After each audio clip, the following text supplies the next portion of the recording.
नमस्कार, मी वीरेंद्र बोराडे आणि अर्थातच आपण बघत आहात गोष्टी महत्त्वाच्या. शेतकरी मित्रांनो, आपण आज घेऊन आलेलो आहोत दोन हे प्रोडक्ट, जे की एक औषधी स्वरूपामध्ये आहे आणि एक खताच्या स्वरूपात आहे. वास्तविकता हे खत नाही आहे, हे जीवाणू आहे. मात्र याचा उपयोग आणि आपण याबद्दल सविस्तर माहिती या व्हिडिओमधून जाणून घेऊ.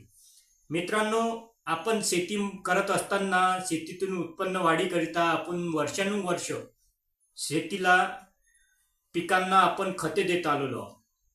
खत हे अळमाप देतोय आणि उत्पन्न मात्र आपलं वाढवून नाही राहिलंय. आपल्या जमिनीमध्ये खते साठलेली आहेत, आपल्या जमिनीत भरपूर खते आहेत, मात्र आपले पीक ते घेत नाही हे आपल्याला कळत नाही. त्याकरिता आपण दरवर्षी माती परीक्षण करणं अतिशय आवश्यक आहे. त्यातून आपल्याला कळतं की आपल्या जमिनीमध्ये नत्र किती आहे, पालश किती आहे, पोटॅश किती आहे आणि कोणत्या पिकाला कोणती खते आपण द्यावी हे सजेस्ट देखील ते माती परीक्षणातून आपल्याला कळतं. मित्रांनो, आपल्या जमिनीमध्ये सर्वच खते ही असतात, मात्र आपलं पीक ते उचलत नाही. त्याकरिता हे कृषी विज्ञान केंद्राने विकसित केलेलं कृषी विज्ञान केंद्र घातखेडा, पोस्ट पोहरा, तालुका जिल्हा अमरावती यांच्याकडनं हे निर्माण केलेले दोन प्रोडक्ट आपण याविषयी आज सविस्तर बोलणार आहोत. तर मित्रांनो, हे आहे NPK जैविक खत. जैविक खत म्हणजे काय, तर यामध्ये आहे द्रव स्वरूपात जीवाणू संघ. हे काय कार्य करतं, तर याचे योगदान आपण सर्वात अगोदर बघून घेऊ. तर यामध्ये नत्र स्थिर करणे, स्फुरत विरघळणे, पालश उपलब्ध करणे.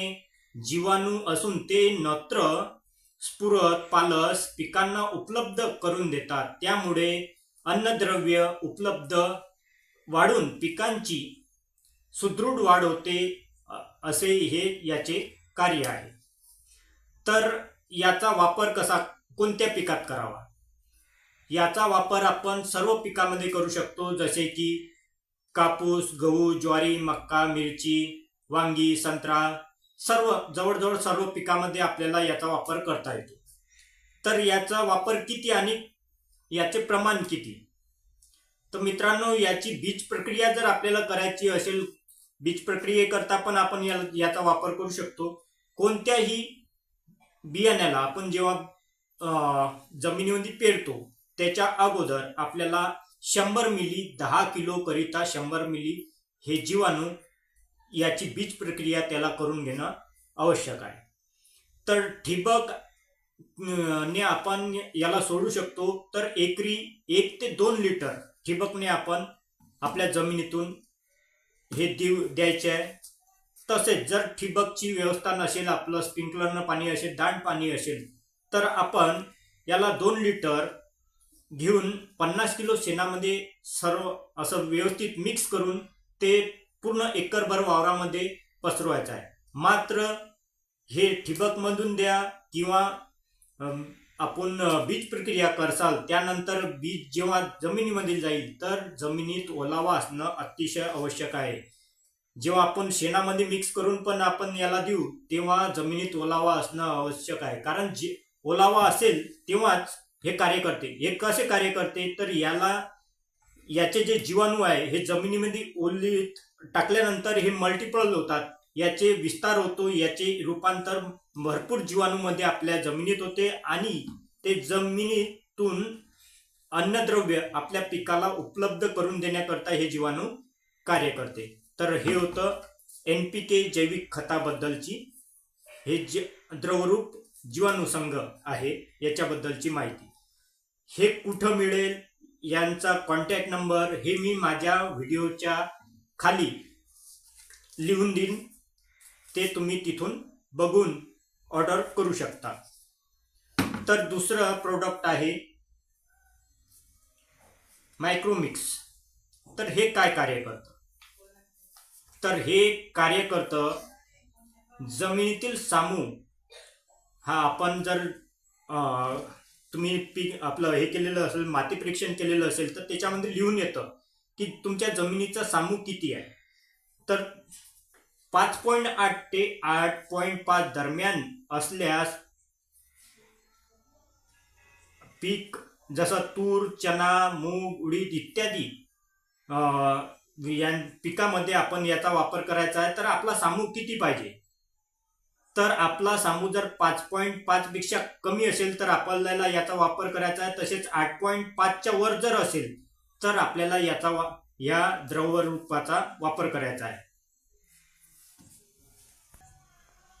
मित्रांनो, आपल्या माती परीक्षणातून आपल्याला सर्व गोष्टी कळतात. तसंच जर आपल्या जमिनीचा सामू हा 5.8 ते 8.5 च्या दरम्यान नसेल तर आपल्या पिकामधली जी पानं आहे ती पिवळी पडतात, त्याची वाढ खुंटते. अशा अवस्थेमध्ये आपल्याला त्याच्यावरती याची फवारणी घेणं आवश्यक आहे. तर याची मात्रा 2 ते 3 मिली प्रति लिटर पाण्याने आपल्याला पंपाने याची फवारणी करणं आवश्यक आहे. त्याने आपलं पीक हे सुदृढ होण्यास मदत करते. हे होतं मॅक्रो मिक्स बद्दलची माहिती. तर यांचा कंपनीचा ॲड्रेस आपण बघून घेऊ.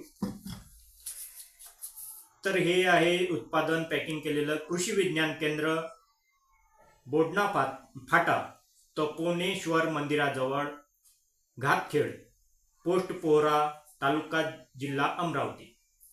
आणि याबद्दलची कस्टमर केअर आणि याचा पत्ता मी माझ्या व्हिडिओच्या खाली आपल्याला टाकून देईन. तर ही होती हे 2 प्रोडक्ट बद्दलची माहिती, जे की शेतकऱ्याकरिता उपयोगाची पडेल असा मी विश्वास व्यक्त करतो. आणि माहिती जर आवडल्यास लाईक करा आणि चॅनलला सबस्क्राईब करून इतरांना देखील शेअर करायला विसरू नका. धन्यवाद.